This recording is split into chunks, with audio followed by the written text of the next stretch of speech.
Olá, sejam todos muito bem-vindos a mais um episódio do podcast Papo de Cinema, a mais um episódio nada, ao episódio sobre o Oscar 2025, que nas suas indicações consagrou Fernanda Torres e Ainda Estou Aqui. Nós estamos concorrendo em três categorias. Eu sou Marcelo Miller e antes de a gente falar especificamente sobre essa que é a maior festa de Hollywood e que tem tudo para ser verde e amarelo em 2025, eu preciso solicitar que você faça aquela verificação se você nos segue no YouTube do Papo de Cinema, porque o nosso podcast agora também é em vídeo, então ele está sendo publicado no YouTube, lá também está chegando muita coisa inédita, então se certifica de que você segue a gente lá, e se você está nos ouvindo em qualquer agregador de podcast, o Papo de Cinema está em todos os principais, dê 5 estrelas pra gente. É rápido, é fácil e vai fazer com que a gente chegue para mais pessoas.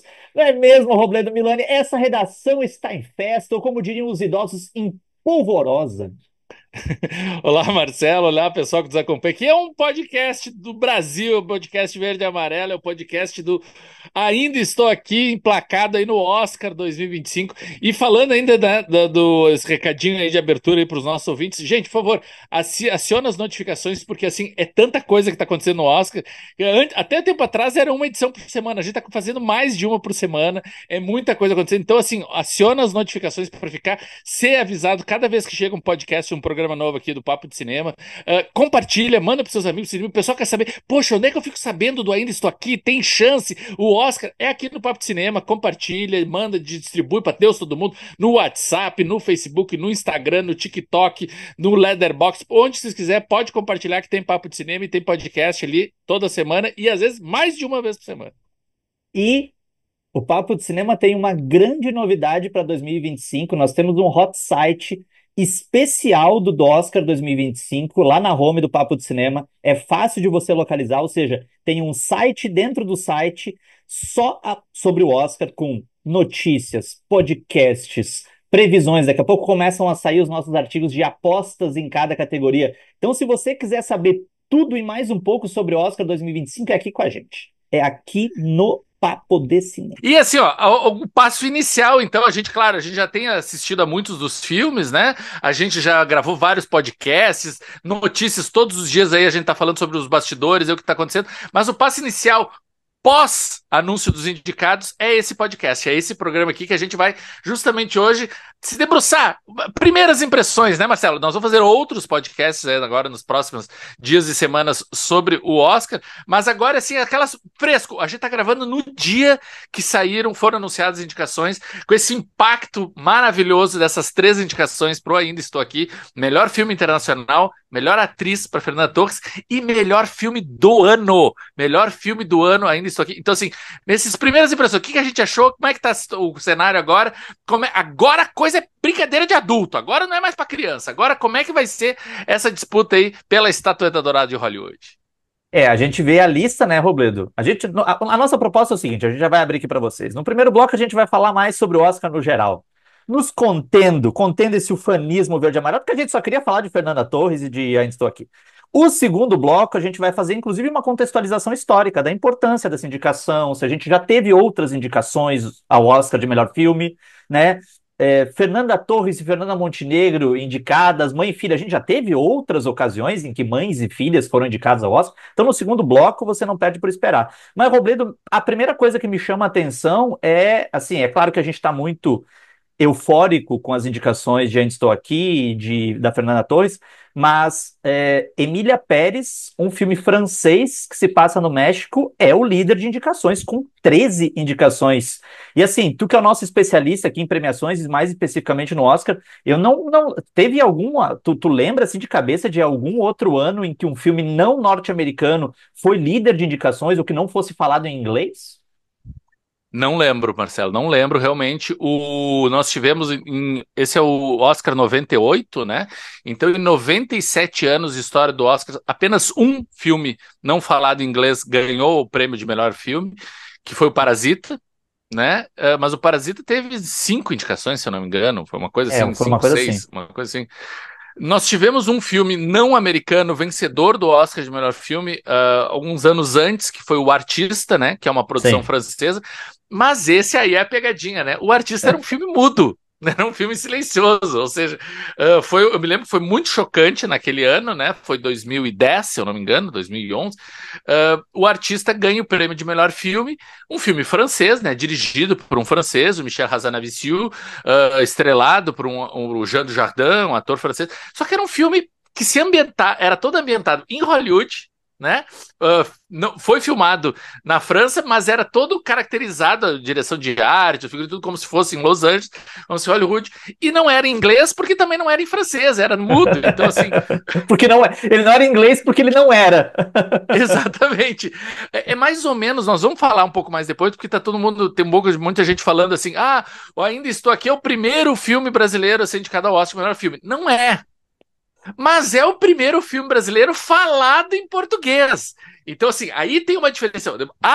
Mas teve outro antes? Bom, no segundo bloco a gente vai falar um pouquinho sobre isso. Mas é interessante a gente ver o impacto com Emília Pérez e o mais interessante é que o Parasita, por exemplo, é um filme que tinha dois, três ananás que não curtiam muito o filme, né? Tipo eu.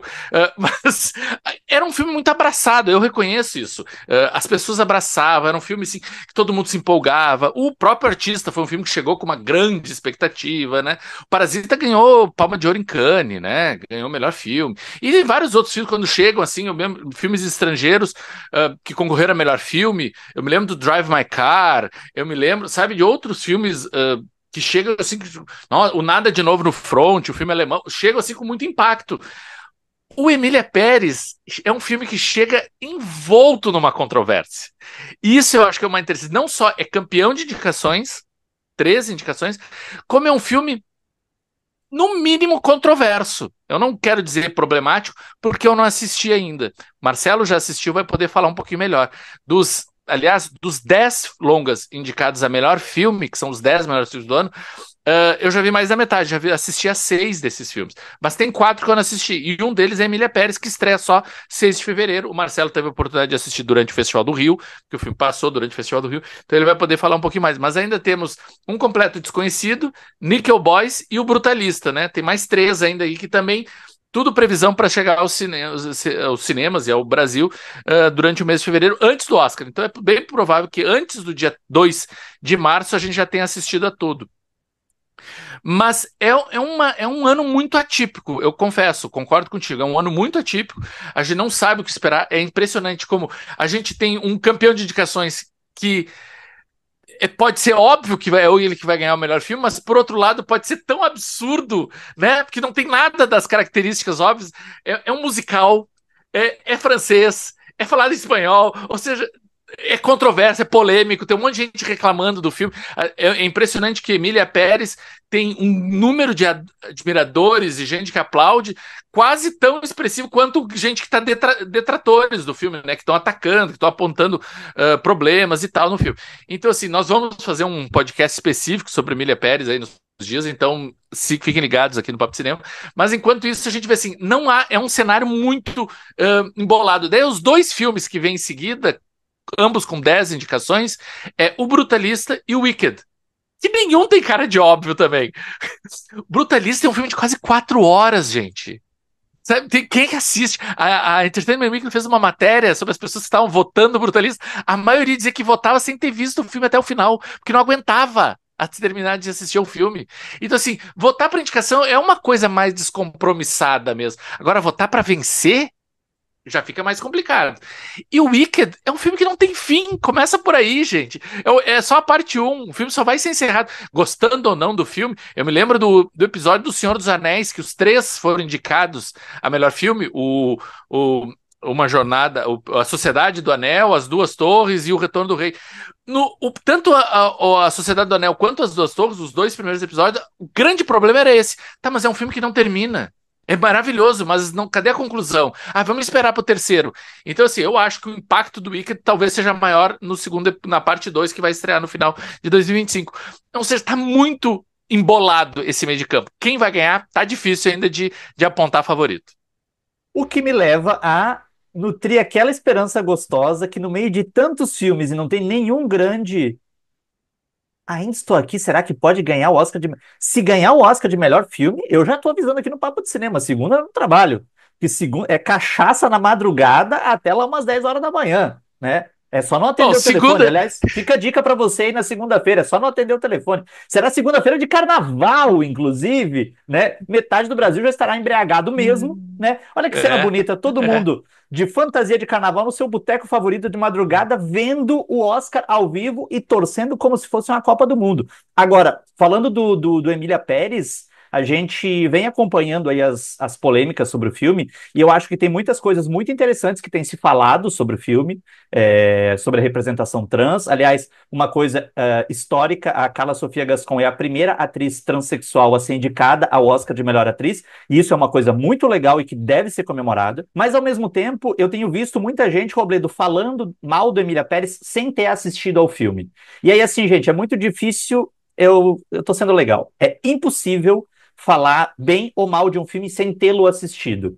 Né? Eu lembro que voltamos algumas casinhas no jogo da vida aqui. A gente teve alguns grupos de direita no Brasil que odiavam Bacurau e odiavam Marighella antes de ter assistido, porque o filme não se encaixava dentro de um pressuposto ideológico deles. E aí eu acho que é um tiro no pé a gente ficar falando de um filme sobre o qual a gente não assistiu. Se você assistiu e não gostou, é argumentar e é isso, tá tudo certo. Aliás, o Jaque Audiard e a Carla Sofia Gascon estiveram recentemente no Brasil, essa semana, né? Em São Paulo, para o lançamento do filme, falaram, não se recusaram de falar das polêmicas e tudo mais. Só que uma coisa a gente tem que ter em mente. Lá no Papo de Cinema a gente fez uma notícia, aquele hot site do Oscar tá bombando de coisa. Olha, é tudo do Oscar, gente, tudo do Oscar. Se você está no Oscar, cuidado que a gente está investigando sua vida. Para fazer matéria sobre tudo, de fato. Mas a gente fez uma matéria, o nosso colega, o Vitor Hugo Furtado, fez uma matéria sobre a nova polêmica que envolve o Emília Pérez e o Brutalista, são as correções por inteligência artificial. É bom a gente lembrar que quando essa polêmica explodiu, e essa é uma polêmica muito interessante de a gente acompanhar, porque ela pode sim determinar algumas mudanças de votos. Os votos para as categorias, para os nominados, para os indicados, já tinham sido feitos. Ou seja, essa polêmica não teve efeito sobre as indicações. Ela pode ter efeito, sim, sobre o resultado. E aí, voltando a essa questão do Emília Pérez, para nós brasileiros, o Emília Pérez virou mais ou menos o filme a ser batido, né? Porque ele também foi indicado a melhor filme internacional. Por uma questão óbvia, a gente imagina que um filme que teve 13 indicações e que foi o campeão de indicações no geral é o franco favorito a melhor filme internacional. Ele seria o filme a ser batido. Mas é interessante a gente pensar também, e para mim é isso, Robledo, tu falou, para mim tu fechou tudo aqui. Quando a gente olha a lista dos 10, porque em outros anos a gente pensa assim, eu olho ali, eu vejo, tá entre um e outro. Tá entre quem aqui? Tá, quem é que vai estourar? E aí a gente sabe, gente, que o Oscar, né? A gente não fica aqui nesse blá blá blá, que o Oscar não quer dizer só respeito ao mérito artístico, é também um prêmio de popularidade, de quem faz as melhores campanhas e tudo mais. O que a gente vai ver daqui até a data da votação, seguramente, são campanhas muito agressivas. Esperem que vão sair outras polêmicas. Certamente tem gente buscando problema para enfatizar, para os seus concorrentes perderem votos, porque isso acontece, e é claro que você vai ficar sabendo disso tudo aonde? Saiu uma treta, é no Papo de Cinema, gente, não tem jeito. A gente sabe também que principalmente na época, uma referência muito viva para os cinéfilos brasileiros, o Oscar da Fernanda Montenegro, né? Quando ela foi indicada ao Oscar em 1998, né? Se eu não me engano, que ela perdeu para Gwyneth Paltrow do Shakespeare Apaixonado. Naquela época era muito mais frouxo esse controle, digamos assim, relacionados aos ataques e campanhas dos filmes concorrentes. Principalmente porque nós tínhamos uma figura naquela época muito polêmica chamada Harvey Weinstein, né, que era o diretor da Miramax, que era um estúdio que trabalhava com muita intensidade essa promoção dos filmes e era o estúdio por trás do Shakespeare Apaixonado na época. Então, assim, quando a Gwyneth Paltrow ganhou, naquela época, se falava muito isso. Mas esse Oscar nem é da Gwyneth, esse Oscar é do Harvey Weinstein. Porque foi a campanha dele, ele que foi lá, ele que comprou os votantes, ele que paparicou todo mundo, ele que fez... O Harvey Weinstein, para quem não tá ligando o nome à pessoa, é o cara que acabou, anos depois, se envolvendo naquele outro escândalo do Me Too, tá preso hoje em dia. Ou seja, era um cara de conduta muito condenável em vários aspectos. Hoje em dia, esse modo, essa modo de proceder durante as campanhas já é bem mais restrito e é também muito mais controlado pela academia. Então, assim, tu tá liberado botar outdoors, tu fazer campanha, tu promover sessões do filme, tu promover eventos, etc e tal. Agora, tu falando do teu trabalho, do teu filme, tu fazer uma campanha atacando o outro já é considerado de mal visto, já é mau óleo. E Claro. tu pode ser até penalizado com uma multa ou até sendo anulada a tua indicação. Ou seja, é muito complicado. Então, assim, é uma linha muito tênue no outro. Então, alguém chegar e ir para lá, a própria pessoa ficar falando mal do teu concorrente, do teu que tá do teu lado. Tipo, por exemplo, tu mencionaste que a Carla Gascon esteve recentemente no Brasil. E ela, numa das entrevistas, ela falou sobre a Fernanda Torres. Ela começa enchendo a Fernanda Torres de elogios, dizendo que adorou o filme, etc. Isso que elas nem eram indicadas ainda, né? Foi antes do anúncio das indicações. Mas encheu a Fernanda de elogios para depois dizer que, mas só tem uma coisa que eu não gosto. São os fãs brasileiros da Fernanda Torres. Que cada coisa que eu publico surge um monte de brasileiro me atacando, dizendo que, detonando, me falando mal, que a Fernanda é melhor, etc e tal. Ou seja, isso fica um recadinho para os brasileiros também, né? Vamos dosar um pouco esses ataques cibernéticos nas redes sociais, porque tu acaba pode gerar um efeito contrário, né? Pode gerar um tiro no pé e em vez de ajudar a Fernanda, pode acabar detonando com ela. Mas assim, tanto que já estão percebendo, né? O pessoal do Globo de Ouro, a festa do Globo de Ouro nunca teve o maior engajamento da história da premiação. E grande parte disso foi por causa dos brasileiros que foram lá comemorar a vitória da Fernanda Torres. Então, será que pode acontecer o mesmo no Oscar? Será que eles estão ligados nisso? Pode sim. Então é bom a gente estar bem atento que, tanto para filme estrangeiro, como para atriz, como para melhor filme, são campos muito abertos. E as nossas chances, até o dia 2 de março, podem crescer bastante em todas essas corridas. Agora, eu estava dando uma olhadinha aqui enquanto estava falando na lista, não, que eu não estava prestando atenção no que você estava dizendo, né? Porque aqui a gente trabalha com praticamente um jogo de tênis. Mas eu estava vendo aqui as indicadas a melhor atriz, de certa maneira surpreendente, né, Robledo? Que pessoas como a Nicole Kidman e a Angelina Jolie, que estavam super bem cotadas, não tenham sido indicadas, né? A Nicole por Baby Girl e a Angelina por Maria Callas. E aí, ó, torna o feito da nossa Fernandinha ainda maior. E eu gostaria de destacar uma coisa que ninguém falou. Talvez porque não tenha a mínima importância, a não ser como trivia, mas ninguém falou que na disputa de melhor ator coadjuvante, nós temos uma disputa do Succession, aquela série maravilhosa da HBO, o Kieran Culkin, indicado por A Verdadeira Dor, e o Jeremy Strong por O Aprendiz. Tem alguma importância isso? Nenhuma, mas talvez só uma curiosidade. Mas é interessante como assim, eu vejo as outras categorias também, Robledo, nada assim como se a gente pensar assim, ai, qual é o franco favorito aqui? A gente vai sofrer bastante na hora de fazer os nossos artigos, porque você que acompanha o Papo de Cinema sabe que nós fazemos artigos, né, bastante detalhados, com parâmetros, especificando os parâmetros dessas apostas, ou seja, se você vai fazer um bolão com seus amigos, eu não quero puxar a brasa para nossa sardinha, mas já estou puxando, fica ligado no Papo de Cinema que a gente vai fazer esses artigos. A gente vai sofrer esse ano para acertar, porque olha, eu vou te dizer, as outras categorias também estão muito abertas, né? A gente tem uma que outra ali que talvez a gente possa ter uma aposta mais certeira, mas está complicado. Essas categorias de atuação, eu vou te dizer que a mais difícil parece ser a de ator, porque são dos 5 indicados, 4 já foram indicados em edições anteriores. O único novato aqui é o Sebastian Stan, e ainda assim o Sebastian Stan estava com 2 filmes, né? Ele ganhou o Globo de Ouro por um Sim. outro filme, por Um Homem Diferente, e agora está concorrendo pelo Aprendiz, ou seja, ele chegou muito forte nessa temporada. A gente tem o Adrien Brody, que é o único já vitorioso, ou seja, dos 20 indicados esse ano, a gente só tem uma pessoa que já ganhou o Oscar, que é o Adrien Brody, que não era indicado há 20 anos, ou mais, sei lá. Ou seja, é recém a segunda indicação dele. Ele ganhou na primeira e depois nunca mais. Ou seja, é um campo de novatos, é gente nova, e isso é uma renovação muito importante. Nas disputas de melhor atriz, é muito curioso, porque nós temos 5 mulheres. A única é a Cynthia Erivo, que concorreu uma vez por Harriet. Todas as outras estão sendo indicadas pela primeira vez. Nós temos a Mickey Madison, a Carla Sofia Gascon e a Cynthia Erivo, que não ganharam nenhum prêmio de relevância até o momento. Porém, até o Oscar, a gente tem 3 grandes premiações que podem mudar esse quadro. A gente tem o prêmio do Critics' Choice, a gente tem o prêmio do Screen Actors Guild, do Sindicato dos Atores, e a gente tem o BAFTA. Que, tristemente, vamos tirar esse band-aid e arrancar logo aqui, porque tem que dizer, a Fernanda Torres não está indicada em nenhuma dessas disputas. Então, assim, a Fernanda Torres não vai ganhar nenhum desses três.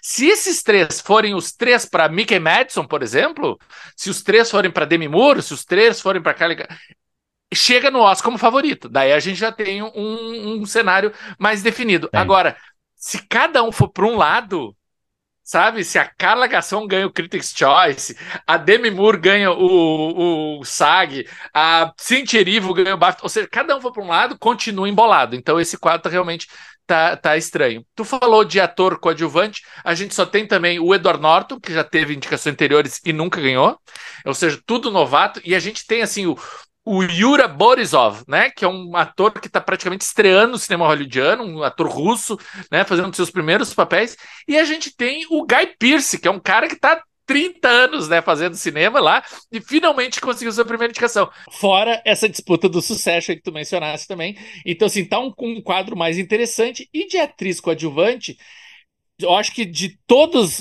as indicações do Emília Pérez, se a gente tem uma que a gente pode botar que é batata que eles vão ganhar, e aí sim eu já tô botando minha mão no fogo, é a Zoe Saldana, que eu acho que esse prêmio é dela. A Ariana Grande não leva. Mônica Barbaro, quem é Mônica Barbaro, gente? Eu tenho que, né? Essa foi a grande surpresa. E Felicity Jones aqui já tinha sido indicada. Agora, não faz quase nada. Quer dizer, faz, gente. Faz porque a gente ama ela de paixão. Ela tem 30 segundos ali do filme. É linda. E já que o Marcelo Miller já deu um spoiler antes falando que a Fernandinha Torres estava ali também sendo indicada pela sua mãe também, etc e tal. Isabela Rossellini, em sua primeira indicação. E filha de quem, Marcelo? Filha de quem? Se eu soubesse cantar a música de Casablanca, eu teria cantado para não dar o nome de cara. Ingrid Bergman. A mulher ela já é Isabela Rossellini porque ela é foda. Aí tu pensa assim, tá, vamos ver de quem ela é filha. Ela é filha da Ingrid Bergman e do Roberto Rossellini, né? Mas ela é filha de uma das grandes atrizes de Hollywood, né? Sueca de nascimento, mas uma das grandes atrizes de Hollywood, que foi indicada ao Oscar já, Robledo? Ingrid Ingrid Bergman? Bergman teve 3 Oscars. Ela ganhou 2 vezes como protagonista e uma como coadjuvante, ou seja, na exatamente mesma categoria da Isabela, também fazendo. Quem lembra, ela ganhou melhor atriz coadjuvante por Assassinato no Expresso Oriente, a primeira versão da adaptação do romance da Agatha Christie. Que quem lembra, a Ingrid Bergman deve aparecer 5 minutos no filme. É mais ou menos o mesmo tempo que a filha aparece em Conclave. E foi o suficiente para a mãe ganhar. Será que vai ser suficiente para a filha ganhar? Vamos aguardar. A gente já está fazendo aqui, antes de fazer o nosso intervalo, só tem duas coisas mais para apontar. Uma, campanha para Isabela Rossellini e para Fernanda Torres irem com vestido com o rosto das mães. Sabe, em qualquer gráfica lá em Hollywood eles fazem um rostão assim, ó, aquele vestidão, e elas sentarem juntas, né? Ou elas andarem, ficarem a cerimônia inteira com a máscarazinha da mãe do lado, assim. Acharia lindo. E outra coisa que é muito importante a gente pontuar, Hollywood e outras premiações têm falado muito sobre diversidade, né, nos últimos anos. E talvez, me corrija se eu estiver errado, Robledo, a categoria que tem mais diversidade é a de melhor atriz. Que a gente tem uma intérprete negra, a gente tem uma mulher trans concorrendo. Nas outras categorias faltou A gente tem uma representatividade. latina, né? A gente tem Uma uma latina. latina. Nas outras categorias faltou representatividade. Nas categorias de melhor direção nós temos todos os intérpretes, né, brancos, anglo-saxões, tudo mais. A gente só tem na verdade, uma mulher concorrendo, que é a diretora da Substância, que eu só não vou falar agora o nome dela, Robledo. Tu certamente vai falar, porque é uma pessoa mais culta que eu, porque eu erro o sobrenome dela a todo momento. Coralie. A gente fala Coralie, Marcelo. Coral, nossa Coralie. amiga Coral. Então, assim, quando a gente olha para essa. A gente está muito eufórico e tudo mais. No segundo bloco a gente vai falar bastante sobre isso, sobre a participação brasileira, mas eu também preciso apontar para essa. No momento em que se fala tanto sobre um recrudescimento das pautas afirmativas nos Estados Unidos, inclusive por conta do presidente Donald Trump falando que acabou, que só tem dois gêneros, que não tem mais isso aqui, a gente precisa olhar também para essa lista e prestar atenção que ela é uma lista com pouca diversidade, né? É uma lista que carece um pouquinho de diversidade. Mas já tivemos anos piores também, né? Então Sim. acho que a gente tem que ter. Já teve ano só com atores. Eu me lembro aquele ano clássico que a Natalie Portman foi entregar o prêmio de melhor direção no Globo de Ouro e ela subiu. Então vamos ao prêmio de melhor diretor branco homem no Globo de Ouro. Sim, porque só tinham homens brancos E concorrendo. aquela, e aquela torta de climão com cobertura de chocolate, assim, só a câmera pegando nos diretores. Então, ao menos a gente tem uma mulher, a gente tem representantes não brancos em praticamente todas as categorias de atuação, acho que só em ator coadjuvante não tem, né? A gente tem a Zoe Saldana, a gente tem o Coman Domingo, né? A gente tem aí a Cynthia Erivo. Então, assim, é pouco, tem que mudar muito, tem muito mais a crescer. Eu acho que teriam muitos outros nomes que poderiam estar presentes. Poxa, uma das atrizes mais premiadas desse ano pela crítica é a Marianne Jean-Baptiste, né? Uma atriz britânica que já foi indicada ao Oscar em 20 e tantos anos atrás. Tá por Hard Truths, tá indicada ao Critics, tá indicada ao BAFTA e ficou de fora do Oscar e é uma mulher negra. Poxa, será que pesou pela questão da cor da pele, não ter sido tão exibida, as pessoas não viram tanto o filme e acabou por isso não foi indicada? Isso é uma pena. A gente tem que reconhecer e bater palmas e dar graça a Deus que por trás do Ainda Estou Aqui, a gente tem a Sony Pictures, né? Que é um mega estúdio que está por trás, tá o grande filme da Sony esse ano é o Ainda Estou Aqui, sabe? Eles tinham ali tu falasse da Nicole Kidman e da Angelina Jolie, a Sony estava por trás também do filme do Pedro Almodóvar, O Quarto ao Lado, que foi esnobado. Imagina, Tilda Swinton, que é uma vencedora do Oscar, Pedro Almodóvar, que é um vencedor do Oscar, não entrou para melhor filme, não entrou para melhor atriz, e o brasileiro entrou. Então, ou seja, que bom que tem essa máquina de campanha mesmo. A gente teve vários filmes. Eu me lembro num ano que o Brasil escolheu aquele documentário sobre o Babenco, da Bárbara Paz. E a Bárbara, coitada, a gente conversou com ela, depois ela disse, gente, eu tava sozinha lá, tendo que me virar em 200, porque não tinha apoio de ninguém para promover o filme. Então, se tu tá navegando sozinho contra um dragão, que é Hollywood, não tem como. Agora, quando tu tem uma máquina, como Ainda Estou Aqui, graças a Deus, está tendo, para dar esse impulso e promover e fazer o filme ir adiante, a gente tem mais que comemorar e colher os louros, porque o filme tem qualidade que justifica esse investimento. E sobre o Brasil no Oscar 2025, fique aí. A gente vai fazer um intervalo, tem uma mensagem super importante do nosso colega Vitor Hugo Furtado, e daqui a pouco a gente está de volta para continuar falando sobre Oscar 2025. Ainda Estou Aqui e Fernanda Torres. Olá pessoal, eu sou Vitor Hugo Furtado, um dos jornalistas do Papo de Cinema, e você está acompanhando o nosso podcast. Agora, para dar uma respirada nessa conversa, eu tô aqui para lembrar que você também faz parte desse espaço. Exatamente, pois os parceiros do Papo de Cinema tanto podem sugerir os temas a serem debatidos nesse momento de troca e discussão, como também negociar conosco inserções comerciais, divulgando o seu produto, evento, filme ou marca. Bacana, né? Fale com a gente, mande um alô por qualquer um dos nossos perfis nas redes sociais e você sabe, estamos no Instagram, no Twitter, no Facebook e todas as outras redes sociais, ou mesmo lá no site, pelo nosso e-mail papodecinema@papodecinema.com.br. Estamos esperando pelo seu contato, viu? Tenho certeza que vai ser muito legal contar com você ao nosso lado, tornando esse Papo de Cinema ainda mais amplo e diverso. Bora lá? Nós avisamos, então, essa segunda parte do nosso podcast especial Indicados ao Oscar 2025 vai ser uma demonstração de ufanismo puro. Não vai ser pura, porque aqui também tem informação. Vocês acompanharam com a gente nesse primeiro bloco, o Robledo falou uma coisa que eu acho muito interessante. Ainda Estou Aqui não é o primeiro filme brasileiro indicado ao Oscar de melhor filme. Embora muita gente esteja falando isso, e eu tô sendo chato, Robledo, eu tenho que te confessar. Vou lá nos amigos que comentam. Ah, é a primeira vez. Aí eu boto assim, gente, não é a primeira vez. Ai, mas é que eu considero. Eu digo, bom, mas tu considerar a idade é a mesma coisa, porque é a academia que tem que considerar, né? Mas então quer dizer que não é a primeira vez que um filme brasileiro é indicado à principal categoria do Oscar? Como a gente comentou já no primeiro bloco, é sim a primeira vez que nós temos um filme falado em português, né? Indicado ao Oscar, isso é bacana. Mas assim, por exemplo, se você for observar a parte técnica do filme, cada vez mais os filmes são feitos por mais de um país, sabe? O Emília Pérez, por exemplo, é um filme francês ambientado no México, falado em espanhol. O filme O Segredo do Fruto Sagrado, que está concorrendo pela Alemanha, é todo ambientado no Irã e falado em farsi, né? Eu acho, se eu não me Isso, engano. em farsa, dirigido por iraniano, interpretado por iraniano e oficialmente é um filme alemão. Um filme exato. Então, assim, cara, como que se observa isso? É porque são coproduções. E o Brasil já teve uma coprodução indicada ao Oscar de melhor filme. Até porque o próprio Ainda Estou Aqui é uma coprodução. Ainda Estou Aqui é uma coprodução entre Brasil e França. Num outro cenário meio estapafúrdio, estou exagerando aqui, e ainda isso aqui poderia ter sido representante da França. Sabe, podia a França estar lá vendendo ainda isso aqui. Como já aconteceu. Por isso que eu digo, não é tão estapafúrdio assim. Nós já tivemos um filme chamado Orfeu do Carnaval, todo ambientado no Rio de Janeiro, falado em português, e que ganhou o Oscar de melhor filme estrangeiro para a França, porque era uma coprodução com a França. Esse hoje tá lá nos anais. O Brasil não ganhou o Oscar. Ganhou. Tem um filme lá falado em português que venceu o Oscar. Só que o prêmio é da França, porque era a coprodutora. E o diretor era francês também, né? Então, nós tivemos em 1985, 86, Marcelo.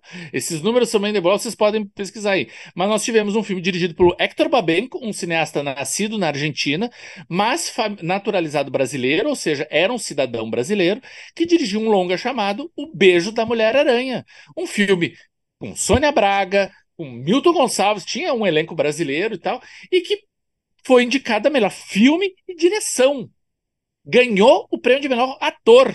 O William Hurt, um ator americano, ganhou o prêmio de melhor ator. Era um filme todo falado em inglês, mas ia ambientado num país nebuloso da América Latina, uma coisa assim. Não se dizia exato, mas foi todo filmado no Brasil o filme.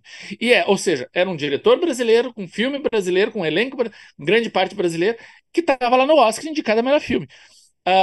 Então ali foi. Mas era uma coprodução Brasil barra Estados Unidos. Assim como Ainda Estou Aqui é Brasil barra França. O próprio Cidade de Deus, que nós tivemos lá nos inícios dos anos 2000, indicado em 4 categorias. Beijo da Mulher-Aranha concorreu em 5, Cidade de Deus concorreu em 4, Ainda Estou Aqui em 3 e Central do Brasil em 2. Olha aí o ranking do Brasil no Oscar. O Cidade de Deus também era uma coprodução, com a França, se eu não me engano, também, né? Também era uma coprodução. Então, assim, o cinema brasileiro tem feito bonito e há muito tempo, sabe? Então, assim, é bacana. O Orfeu da Conceição, que eu comentei, é anos 60, 50, né, Marcelo? 50. Anos 50. 50, É ele antes do. É ganha a palma anterior de. ao Pagador de Promessas, né? Sim, e ele ganha a Palma de Ouro, ele ganha o Oscar de melhor filme estrangeiro, que era o nome da estatueta na época, né? E é isso, é muito louco, porque a produção é que, até para nosso ouvinte, nosso espectador entender bem, quando a gente fala dessa questão da produção, trocando muito em miúdos, é de onde vem o dinheiro. É quem é que banca a bufunfa. Nesse caso, o Orfeu, que é baseado, inclusive, numa peça do Vinícius de Moraes, e que tinha um que outro. A gente tinha uma atriz principal que era norte-americana, mas enfim, dublada falando em português.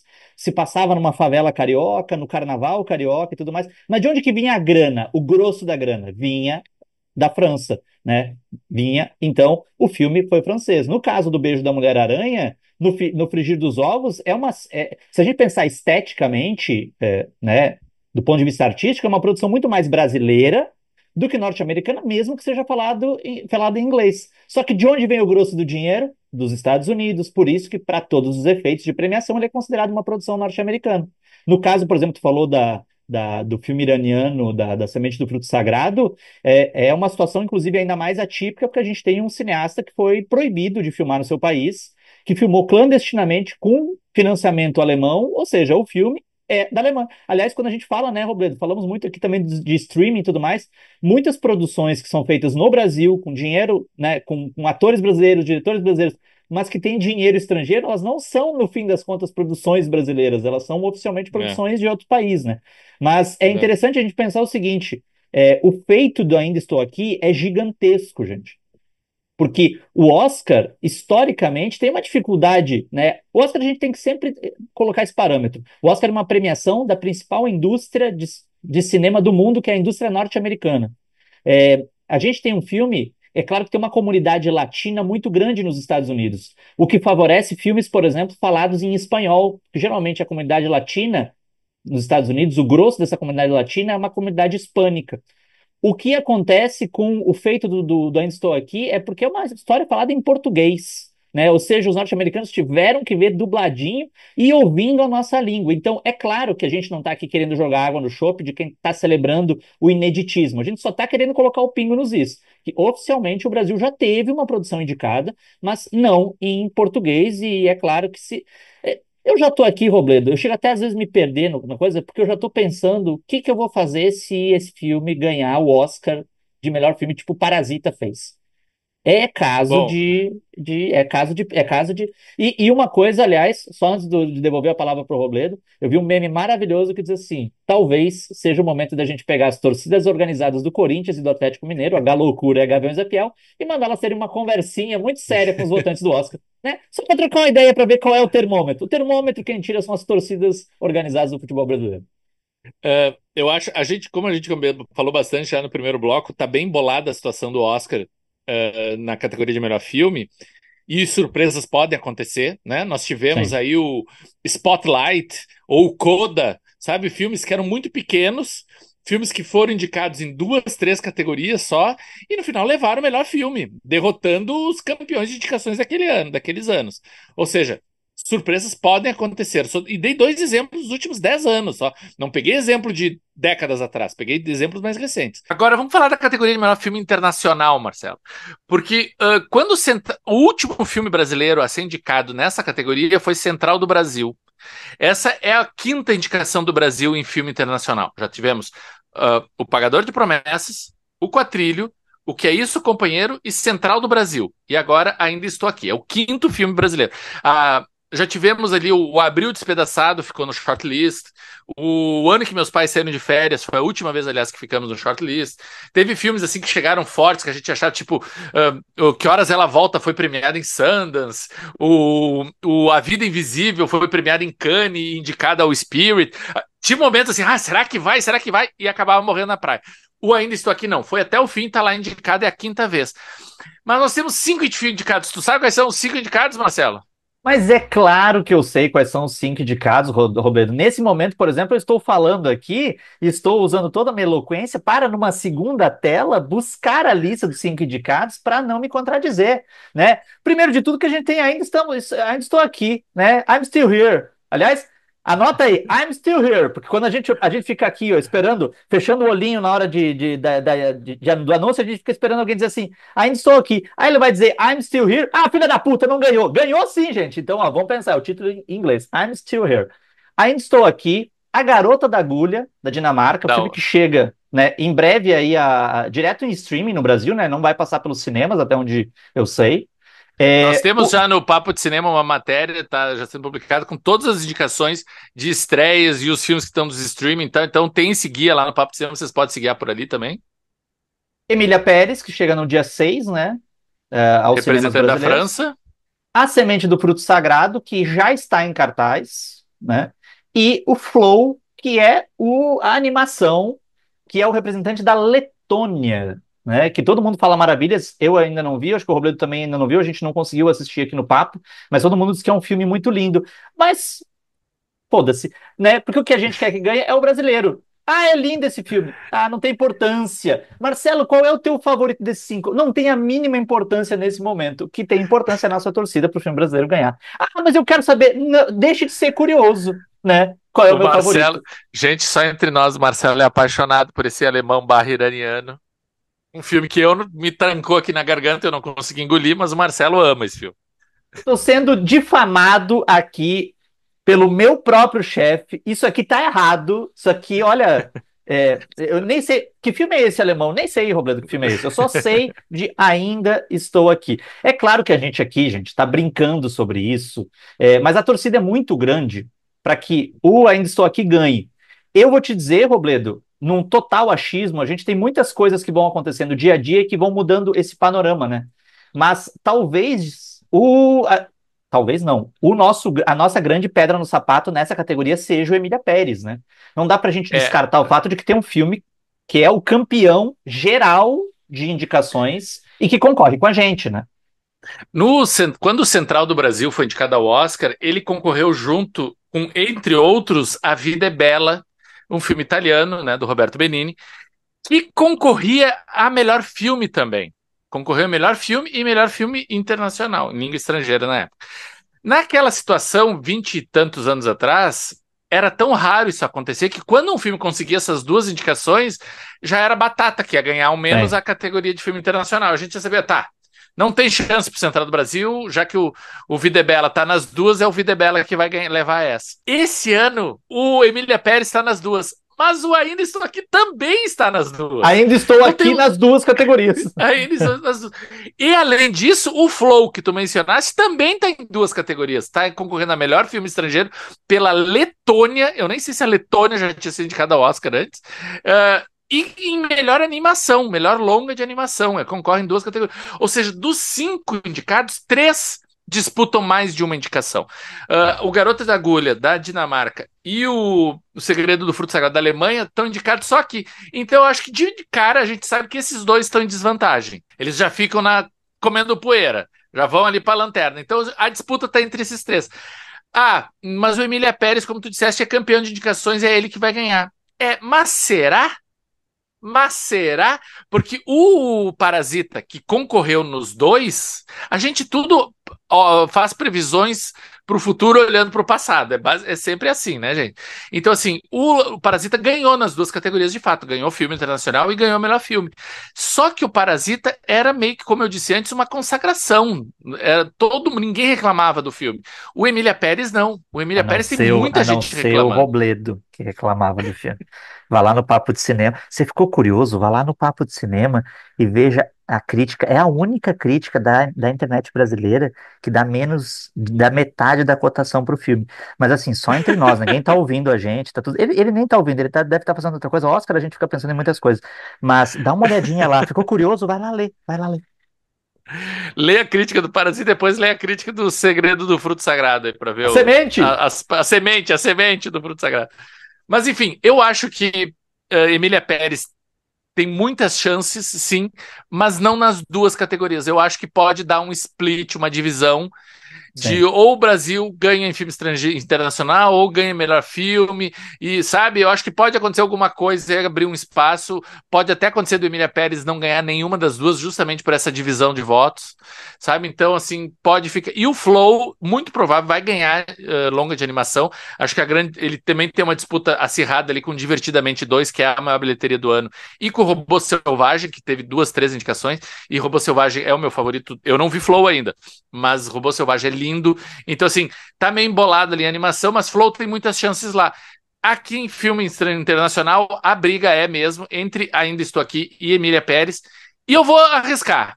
Acho que a vitória vai pro Ainda Estou Aqui. Ele não sabe o que ele está desejando. Porque eu e o Vitor, que é o nosso editor que está nos vendo aqui, no outro dia ele vai encontrar a gente 6 horas da tarde. Gente, mas não tem material do Oscar na segunda no site. Estamos bêbados.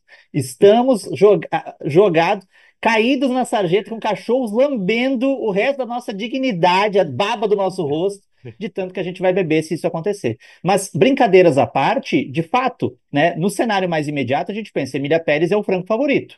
Existe um favoritismo para Emília Pérez. Agora, esse favoritismo é daquele tipo que a gente diz assim, eu vou botar minha mão no fogo por Emília Pérez? Talvez não seja muito prudente a gente fazer isso. Até porque, repito uma coisa que eu falei lá no começo, no nosso primeiro bloco, Emília Pérez está cada vez mais envolta em polêmicas. E são polêmicas que dizem respeito à representatividade transexual, né? Que dizem respeito a essa questão de um filme que se passa no México e que estaria fazendo uma representação estereotipada do povo mexicano, e mais ainda, o que eu acho que pode mais impactar ainda o resultado é essa questão da inteligência artificial, porque isso para a indústria, lembrando que quem vota no Oscar são os técnicos, os artistas e tudo mais. Para a indústria pode não cair bem, porque essa ideia da inteligência artificial como um recurso ali que foi exposto e que não foi previamente dito, ele pode soar como uma trapaça, né? Então, quando a gente pensa, por exemplo, na disputa da Fernanda Torres com a Carla Sofia Gascon no Oscar de Melhor Atriz, a Carla Sofia Gascon também sai atrás porque essa inteligência artificial diz respeito a correções que poderiam ter sido feitas no timbre dela enquanto ela canta.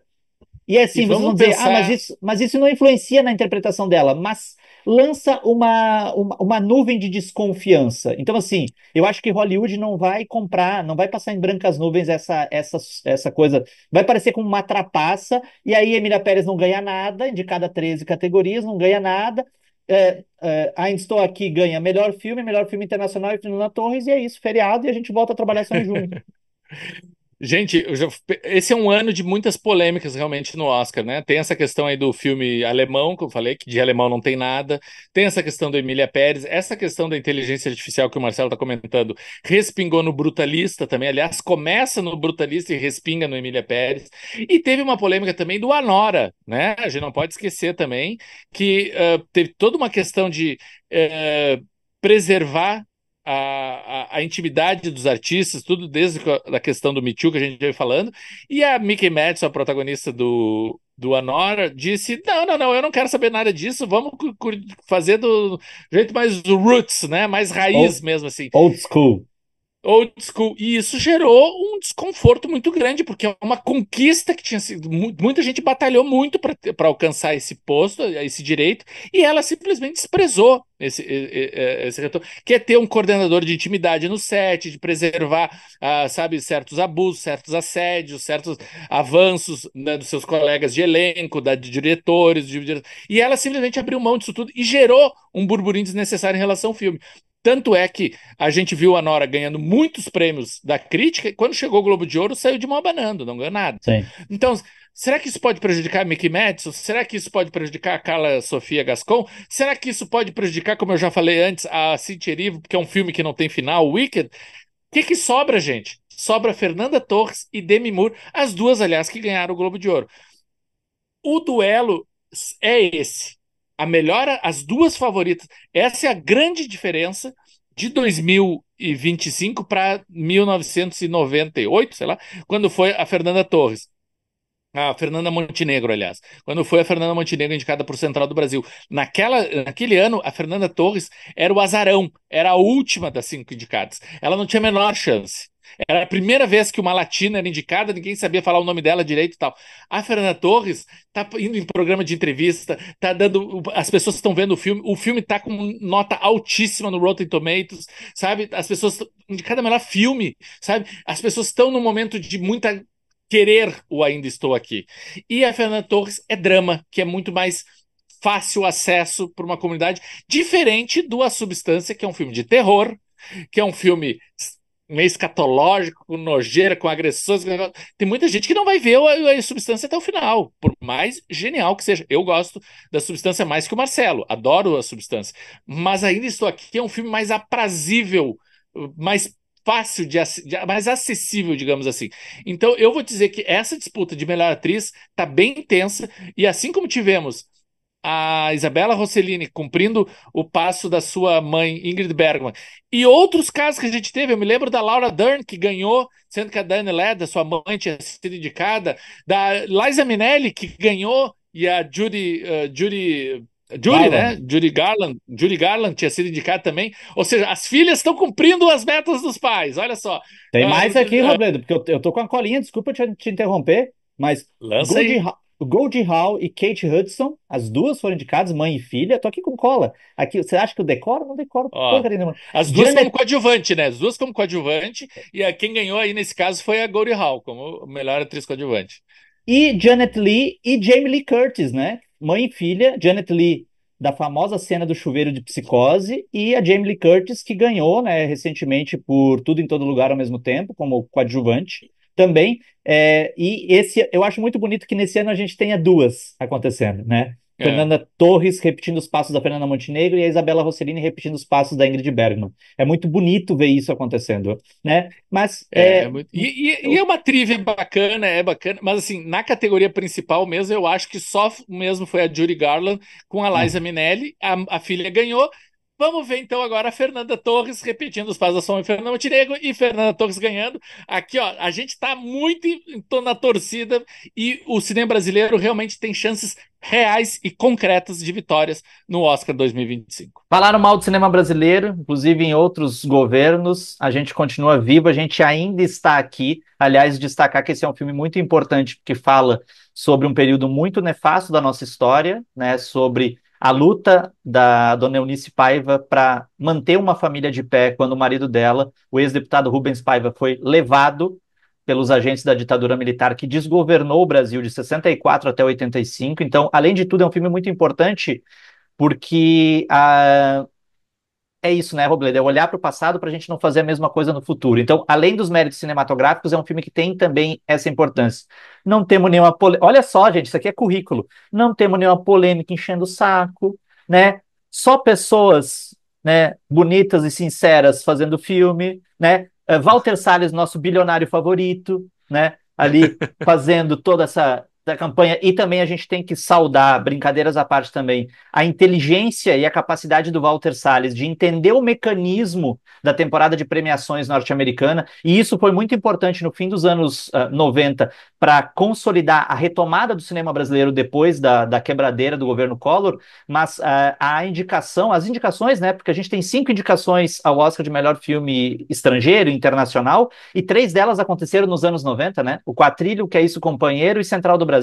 Mas Central do Brasil, junto com Cidade de Deus, ajudou a consolidar essa nossa retomada, e a gente sabe que esse respaldo internacional é importante, esse respaldo industrial é importante, e não é à toa, vocês podem ter certeza que não é à toa que o Walter Salles, pela segunda vez, chega nesse lugar, chega com um filme tendo esse espaço. No Globo de Ouro, né, lá atrás, o Central do Brasil ganhou o Globo de Ouro de melhor filme internacional e a Fernanda Montenegro perdeu. Dessa vez a gente teve uma inversão, a intérprete ganhou e o filme perdeu. Mas o Walter Salles é alguém que sabe jogar o jogo, né? Tem muito boas conexões internacionais, porque não adianta a gente ficar aqui pensando, gente, que o Oscar vai se materializar na nossa frente se a gente não tiver estratégia. É como se fosse o lançamento de um filme, né, Robledo? Como o lançamento de um filme. Se não tiver uma estratégia para chegar ao seu público, para cativar o seu público, ele não vai acontecer. Então, assim, também fica aqui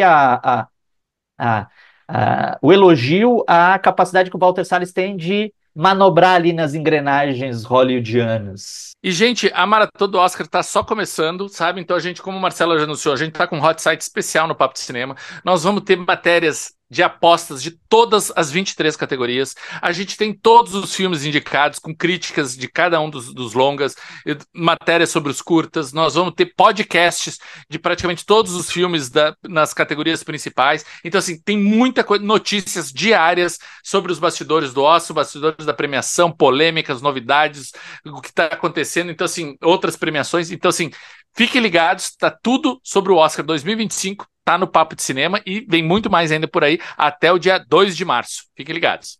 E a gente pede mais uma vez que você, se gostou desse episódio, compartilhe com seus amigos. Vocês veem que até a minha luz baixou, porque vai cair um temporal no Rio de Janeiro. 150 graus a gente está esperando pela chuva. Será que é Dona Fernanda, né, trazendo aqui para lavar o Rio de Janeiro? Mas a gente pede que você dê 5 estrelas para o podcast Papo de Cinema. Se você gostou desse episódio, compartilhe com seus amigos. Vamos já começar a agitar esses bolões. E você sabe que é no Papo de Cinema que você vai encontrar as análises mais frias. A gente brinca aqui com toda essa emotividade, né, essa felicidade de ter brasileiros indicados. Mas a gente vai trabalhar com análises muito criteriosas, explicando por que que A é favorito, por que que B é favorito, por que que A ganhou força, por que que B ganhou força. Então, dê 5 estrelas para o podcast Papo de Cinema no seu agregador favorito e verifique lá se você segue a gente no YouTube, porque no YouTube também vai ter muita coisa inédita chegando sobre esse Oscar 2025. Um grande abraço a todos e até a próxima.